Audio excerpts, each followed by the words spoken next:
उभ्या महाराष्ट्राचं लक्ष ज्या पावसाकडे लागले, शेतकरी देखील आभाळाकडे खरं तर बघतायत की आता पाऊस कधी येईल. अनेक ठिकाणी पाणी टंचाई जाणवायला लागली आहे. म्हणजे हंडाभर पाण्यासाठी अगदी मिलोमिल महिला चालताना आपण बघतोय. शेतकरी आसुसलेला आहे आणि आता अजूनही आज जवळपास 9 तारीख आहे. मान्सून मात्र महाराष्ट्रात तसा म्हणावा तसा दाखल झाला नाहीये.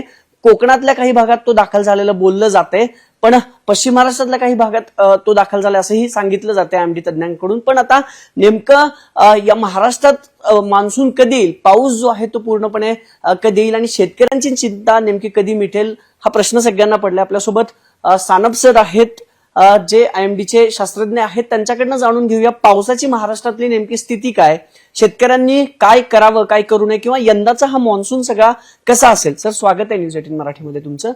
काय अपेक्षा सगळ्या शेतकऱ्यांच्या आता आहेत की बाबा पाऊस नेमका कधी येतोय, काय सध्यात महाराष्ट्रात पावसाची स्थिती आहे, मान्सूनची काय स्थिती आहे? मान्सून तळ कोकणामध्ये पोहोचलेला आहे. त्याचबरोबर दक्षिण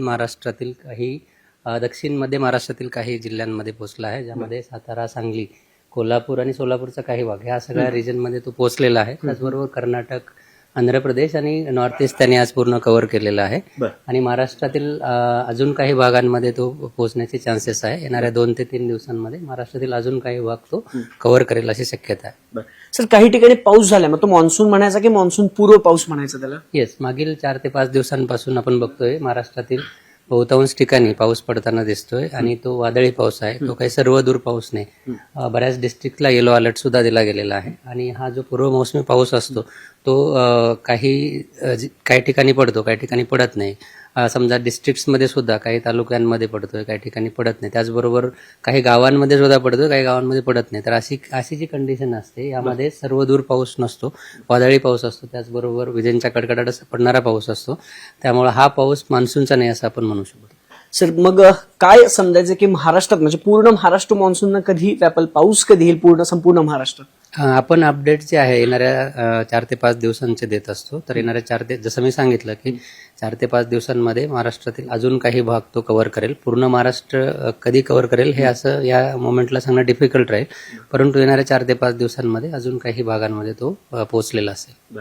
सर केरळमध्ये बरोबर 6 तारखेला तो मान्सून दाखल झाला, म्हणजे वेळेवर होता असं बोललं जाते. पण मग महाराष्ट्रात यायला एवढा उशीर का लागत असेल?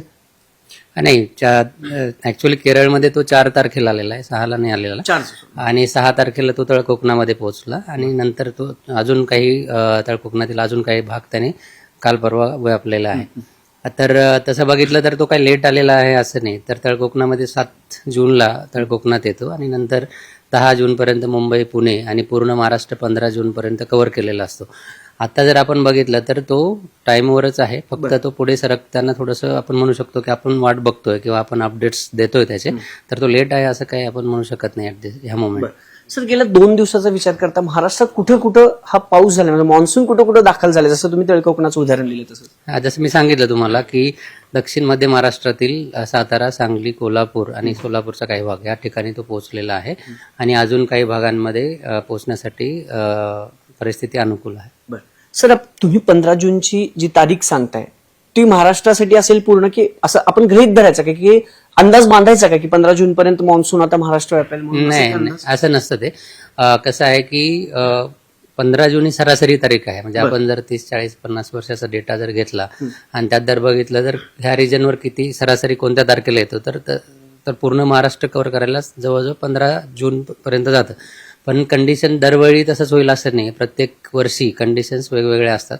जसं आपण मागच्या वर्षीचं जर उदाहरण बघितलं तर मागच्या वर्षी 26 मेलाच तो महाराष्ट्रातील बहुतांश भागामध्ये आला होता, मुंबईत सुद्धा दाखल झाला होता. परंतु पुढं 26 मे नंतर पूर्ण महाराष्ट्र कव्हर करायला जवळजवळ 15-20 दिवस लागले. तर कंडिशन्स त्या वेळच्या ज्या कंडिशन्स आहेत, ॲटमॉस्फिअर मधल्या ज्या कंडिशन्स आहेत किंवा हवामानाच्या ज्या प्रणाली त्यावेळी कोणत्या सक्रिय आहेत यावर सगळी परिस्थिती अवलंबून असते की तो महाराष्ट्र कधी कव्हर करेल.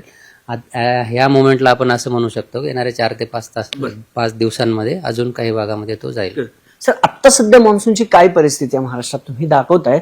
सध्या महाराष्ट्रात नेमकी काय परिस्थिती आहे? सध्या कुठं आहे वारं की जिथं पाऊस येऊ शकतो असं बोललं? येस, आता आपण इथं बघितलं तर पूर्ण जी पश्चिम किनारपट्टीचे जे भाग आहेत तिथे आपण हे जे व्हाईट पॅचेस आहेत हे ढग आहेत आणि ह्या ठिकाणी आणि त्याच्या बाजूचा जो किनारपट्टीचा प्रदेश आहे तिथं तिथं सुद्धा ढग आहेत. आपण म्हणू शकतो की इथे पाऊस पडतो आणि हा पाऊस मान्सूनचा आहे, कारण साऊथ वेस्टर्ली किंवा नैऋत्य मान्सून वारे या ठिकाणी दाखल झालेले आहेत.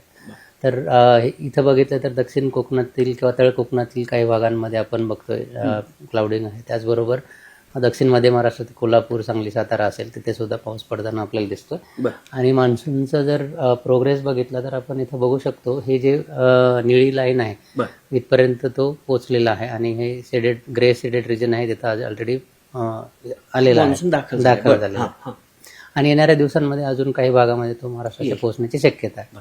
सर, आपण पुण्याकडे येऊया. पुणे जिल्ह्याची काय स्थिती असेल? पुढच्या 2 दिवसात पुण्यात पाऊस येईल असं समजू शकतो आपण? काय असेल पुणे शहर किंवा जिल्ह्याची? स्पेसिफिकली आपण एखादं सिटी किंवा रिजनचं सांगता येत नाही. आपण महाराष्ट्रातील अजून कोणत्या काही भागांमध्ये जाईल असं सांगितलं गेलेलं आहे ऍज पर दी स्टेटमेंट. आणि ज्यावेळी परिस्थिती अनुकूल होईल त्यावेळी तसं सांगितलं जाईल. पण आता मी तुम्हाला पुण्यात उद्या येईल किंवा 2-3 दिवसांनी येईल असं क्लिअरली सांगता येत नाही. सर, शेतकरी देखील जसं मी सुरुवातीला सांगितलं की पीक कधी घ्यायची किंवा पेरणी कधी करायची, अगदी मुख्यमंत्र्यांनी कृषी मंत्र्यांनी देखील सांगितलं होतं की 15 तारखेपर्यंत थांबा पेरणीसाठी. काय सांगाल शेतकऱ्यांना? आता शेतकऱ्यांसाठी हवामान कसं आहे आता सध्या? त्याविषयी मी डायरेक्टली काही सांगू शकणार नाही. पण जसं तुम्ही सांगितलं की राज्य शासनाकडनं आणि कृषी विभागाकडनं सांगितलं जात आहे की व्यवस्थित पाऊस पडल्यानंतरच तुम्ही पेरणी करा. तर माझ्या मते की कृषी विभागाकडनं किंवा राज्य शासनाकडे ज्या काही सूचना येत आहेत त्याचं पालन करणं गरजेचं आहे आणि त्यानुसार तुम्ही ऍक्शन घेणं गरजेचं आहे. शेवटचा प्रश्न सर, कसा असेल मॉन्सून यंदा? महाराष्ट्रात पाऊस समाधानकारक असेल की काय अजून त्याच्यात व्यत्यय येईल असं तुम्हाला वाटतं आता तरी? आपला IMD कडनं दिला जाणारा दीर्घकालीन अंदाज जो आहे लेटेस्ट आहे, त्यामध्ये असं सांगितलं गेलं आहे की सरासरीच्या 90% इतका पाऊस पूर्ण देशाचा जर विचार केला तर तो 90% इतका पडण्याची शक्यता आहे. आणि महाराष्ट्रामध्ये सुद्धा सरासरीपेक्षा कमीच पाऊस पडण्याची शक्यता यावर्षी आहे. पण सीझनमध्ये व्हेरिएशन्स असू शकतात, पाऊस कमी जास्त प्रमाणात पडू शकतो. पण ओव्हरऑल जर बघितलं तर तो सरासरीपेक्षा कमी पडण्याची चान्सेस आहेत. सानप सर आपल्यासोबत होते. मी पुन्हा एकदा दाखवतो तुम्हाला की काही ठिकाणी म्हणजे तळ कोकण असेल किंवा पश्चिम महाराष्ट्रातले काही जिल्हे म्हणूयात किंवा सोलापूर असेल, सांगली, सातारा, तिथं मान्सून दाखल झाले. आणि पुढे ज्या रेड लाईन्स दिसत आहेत ना आपल्याला, पुढील 1-2 दिवसात महाराष्ट्रातल्या अजून काही जिल्ह्यांमध्ये हा मान्सून दाखल होईल. पाऊस जो आहे तो अजून 1-2 दिवसात येईल. पुण्याची नेमकी काय परिस्थिती असेल किंवा शेतकऱ्यांनी काय करावं हे सगळं आता राज्य शासनाने गाईडलाईन शेतकऱ्यांसाठी सुद्धा दिलेत की 15 जून पर्यंत थांबा. स्वतः मुख्यमंत्र्यांनी सांगितलं होतं. पण आता जे MDची अपडेट आहे की गेल्या 4-5 दिवसात तळ कोकण असेल किंवा पश्चिम महाराष्ट्रातला काही भाग असेल तिथं मान्सून दाखल झाले आणि सरासरी किती पाऊस असेल हे देखील जाणून घेतलंय. तर पुढच्या 2 दिवसात आता महाराष्ट्रातल्या अजून काही जिल्ह्यात मान्सून दाखल होण्याची शक्यता IMD कडून वर्तवण्यात आली आहे. कॅमेरा पर्सन सचिन हंचाटेसह अभिजित पोते, न्यूज 18 मराठी, पुणे.